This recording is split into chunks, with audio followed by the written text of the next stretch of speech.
সব ঘাটে প্রচুর নোংরা। উত্তর থেকে দক্ষিণ গঙ্গার ঘাটে কোথাও প্লাস্টিক, কোথাও থার্মোকল, কোথাও আবার ফুলের মালা।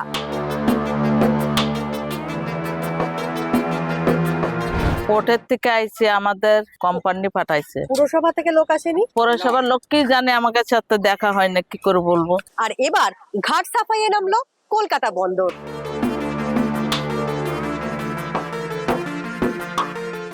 আমরা পোর্টের থেকে আমাদের আইছে, কেন পুরোটা আমরা এই যে কাপড় চোপড় এটা তুলি না, কিন্তু যা যা আছে এগুলো পুরো তুলে নিচ্ছি। কি তুলছেন? প্লাস্টিক, প্লাস্টিক, তাড়মোড়া, বোতল, ছুলা, ফুল মূল যা আছে এগুলো গুড়িয়ে গাড়ি তুলে নিচ্ছি। খুলে কোথায় ফেলছেন?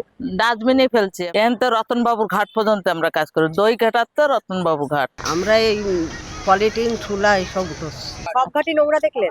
সব ঘাটে প্রচুর নোংরা, এই নোংরা আমরা ফেলতে ফেলতে আসছি।